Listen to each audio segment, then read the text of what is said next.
செயலாளர் அறக்கட்டளையின் 46வது மகாசபை கூட்டத்தில் அறக்கட்டளையின் இணைச் செயலாளராக ஒருமனதாக தேர்வு செய்யப்பட்டு பொறுப்பேற்றுக் கொண்டார் KMDK திருப்பூர் வடக்கு மாநகர் மாவட்ட செயலாளர் ரோபோ ரவிச்சந்திரன் அவர்கள்.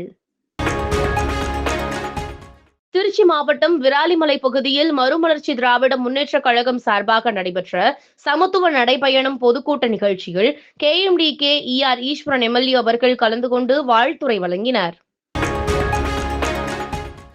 நாமக்கல் மாவட்டம் வலையப்பட்டி விவசாயிகள் சிப்காட் அமைவது சம்பந்தமாக சூரியமூர்த்தி அவர்களை சந்தித்து ஆலோசனை மேற்கொண்டனர்.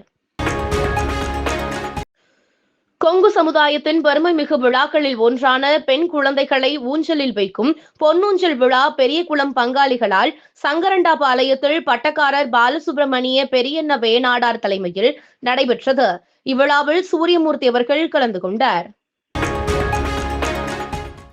கரூர் மாவட்டத்தில் நடைபெற்ற வெள்ளாளர் முன்னேற்றக் கழக அரசியல் எழுச்சி பொதுக்கூட்டத்தில் KMDK கரூர் கிழக்கு மாவட்ட செயலாளர் மூர்த்தி மற்றும் மாவட்ட நிர்வாகிகள் கலந்து கொண்டனர். விராலிமலை பகுதியில் மறுமலர்ச்சி திராவிட முன்னேற்றக் கழக நிறுவன பொதுச் செயலாளர் வைகோ அவர்கள் நடத்திய மது ஒழிப்பிற்காக நடத்தும் நடைப்பயணத்தில் கொங்குநாடு மக்கள் தேசிய கட்சி மாநில இளைஞரணி செயலாளர் சூரியமூர்த்தி கலந்து கொண்டு வாழ்த்துக்களை தெரிவித்தார்.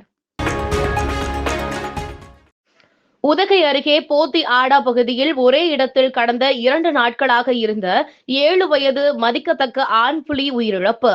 காட்டில் சக புலி உடனான மோதலில் காயமடையும் புலிகளை பிடித்து மருத்துவ சிகிச்சை அளிக்கக்கூடாது. காட்டில் மோதல் என்பது இயற்கையானதே என்ற தேசிய புலிகள் பாதுகாப்பு ஆணைய விதிகளின்படி இப்புலிக்கு எந்த சிகிச்சையும் அளிக்கப்படவில்லை என மாவட்ட வன அதிகாரி விளக்கம். சென்னையில் திமுக துணை பொதுச் செயலாளரும் தூத்துக்குடி பாராளுமன்ற உறுப்பினருமான திருமதி கனிமொழி அவர்களின் பிறந்தநாளை முன்னிட்டு KMDK பொதுச் செயலாளர் அவர்களின் வழிகாட்டுதலின்படி மாநில இளைஞரணி செயலாளர் சூரியமூர்த்தி மற்றும் நிர்வாகிகள் நேரில் சந்தித்து பிறந்தநாள் வாழ்த்துக்களை தெரிவித்தனர். திமுக கொங்கு மண்டலம் சட்டமன்ற உறுப்பினர் மற்றும் முன்னாள் அமைச்சர் செந்தில் பாலாஜி அவர்களை KMDK மாநில இளைஞரணி செயலாளர் சூரியமூர்த்தி மற்றும் நிர்வாகிகள் சந்தித்து கொடுமுடி தழுவம்பாளையம் கோவில் கும்பாபிஷேக அழைப்புதலை வழங்கினர்.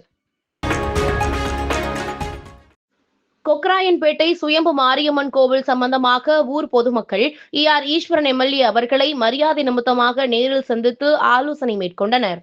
மேலும் இதுபோன்ற செய்திகளுக்கு KMDK லைவ் சேனலை லைக் பண்ணுங்க, ஷேர் பண்ணுங்க, சப்ஸ்கிரைப் பண்ணுங்க.